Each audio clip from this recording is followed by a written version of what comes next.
देखिए फैक्ट्री में पेंसिल को कैसे बनाया जाता है। अपनी जान पर खेलकर पेंसिल को बनाते हैं, मजदूर देखकर भरोसा नहीं कर पाओगे। दोस्तों बता दें, पेंसिल बनाने के लिए सबसे पहले पेंसिल की लीड पर काम किया जाता है, जैसे कि ग्रेफाइट की कीले और पानी के साथ उन्हें आपस में अच्छी तरह से मिक्स किया जाता है। इसके बाद एक प्रेसिंग मशीन तैयार हुए इस मिक्सर को लीड का आकार देकर बाहर निकाल देती है। आपको बता दें, इसके दूसरे प्रक्रिया में लीड को ड्राई किया जाता है। जी हाँ, लीड को लगभग 1500 डिग्री फ़ारेनहाइट पर पकाया जाता है ताकि लीड पूरी तरह से सख्त हो सके, और फिर इस लीड को बैग्स में डुबाया जाता है। और वहीं अगर कलर पेंसिल बनानी होती है तो फिर वैक्स में कलर मिला दिया जाता है, जिससे लीड बनकर तैयार हो जाता है। अब इस प्रक्रिया के बाद बारी आती है लीड को लकड़ी में डालने की। आपको बता दें, पेंसिल बनाने के लिए उन्हीं लड़कियों का इस्तेमाल किया जाता है जो बाद में कट्टर से अच्छी तरह से छिल जाए और लकड़ी इतनी भी कमजोर ना हो कि लिखने के दौरान हाथों में ही टूट जाए। इसीलिए पेंसिल बनाने के लिए बहुत ही अच्छी क्वालिटी की लकड़ी का इस्तेमाल किया जाता है, और पेंसिल बनाने के लिए ज्यादातर देवदार लकड़ी का ही इस्तेमाल किया जाता है। बता दें, पेंसिल की लकड़ी बनाने के लिए पेड़ को पहले काटा जाता है और उसके बाद इन्हें बड़ी बड़ी सीट में काटा जाता है। फिर इन बड़ी बड़ी सीट में ग्रूव बना दिए जाते हैं ताकि ग्रूव में लीड को डाला जा सके। फिर इसके बाद इस ग्रूव में ग्लू को भरा जाता है। फिर इसमें लीड को डाला जाता है ताकि वह अपनी जगह पर अच्छी तरह से फिक्स हो जाए। फिर बाद में एक दूसरी सीट को भी इसके ऊपर रखा जाता है। फिर इस प्रक्रिया के बाद इन सीट को एक कंपोजर मशीन में डाला जाता है, जहां पर यह प्रोसेस करीब 1 घंटे तक चलता रहता है, और ऐसा करने से दोनों सीट आपस में काफी अच्छी तरीके से चिपक जाती हैं। अब इस प्रक्रिया के बाद बारी आती है इन सीटों को पेंसिल में बदलने की। बता दें, पेंसिल में बदलने के लिए कई मशीनों का उपयोग किया जाता है, और अब जो सीट कंप्रेसर मशीन में डाली गई थी उन्हें निकालकर इस तरह की एक मशीन में डाला जाता है, जो इन सीट को अलग अलग शेप में काट देती है। और आपको यह तो पता ही होगा कि नटराज पेंसिल में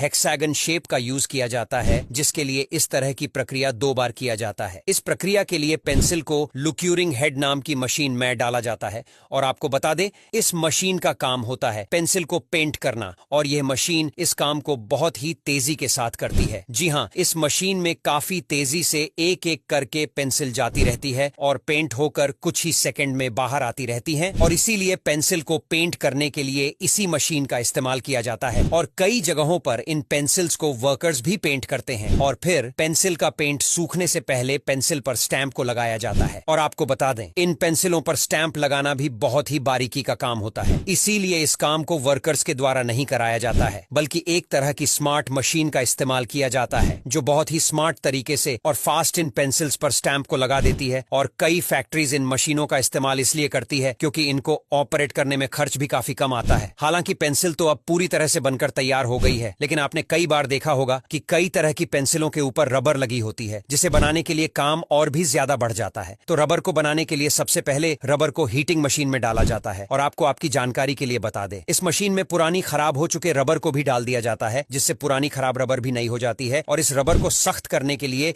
इसमें सल्फर को भी मिला दिया जाता है, और इस प्रक्रिया को थोड़ा तेज करने के लिए इसमें कई प्रकार के कैटलिस्ट भी मिलाए जाते हैं, जो इस प्रक्रिया को काफी तेज कर देते हैं। फिर इसमें कलर और वल्कनाइज्ड ऑयल भी डाला जाता है, और इसी तेल की वजह से पेंसिल से लिखे हुए अक्षरों को रबर में मिटाने की शक्ति आती है। फिर इसके बाद सख्त हुए रबर को एक मशीन के द्वारा काट लिया जाता है। फिर वर्कर इस रबर को स्टीम हीटेड ओवन में छोड़ देते हैं, और इस मशीन में यह काफी ज्यादा गर्म हो जाती है, इसीलिए ठंडा होने के लिए इसे पानी में डाला जाता है। फिर बाद में इन बड़ी बड़ी रबर की लेयर को एक मशीन के द्वारा पतली पतली ट्यूब में काटा जाता है, और फिर एक तरफ एक मशीन एल्यूमिनियम होल्डर को पेंसिलों पर लगाती रहती है, और उसी में एक दूसरी मशीन इन होल्डर में रबर लगाने का काम करती है। और अब इस प्रक्रिया के बाद पेंसिल पूरी तरह से बनकर तैयार हो जाती है, जिन्हें बॉक्स में पैक करके मार्केट में भेज दिया जाता है। अब यहाँ तक वीडियो देख ली है तो फिर वीडियो को लाइक और शेयर करना बिल्कुल भी मत भूलना।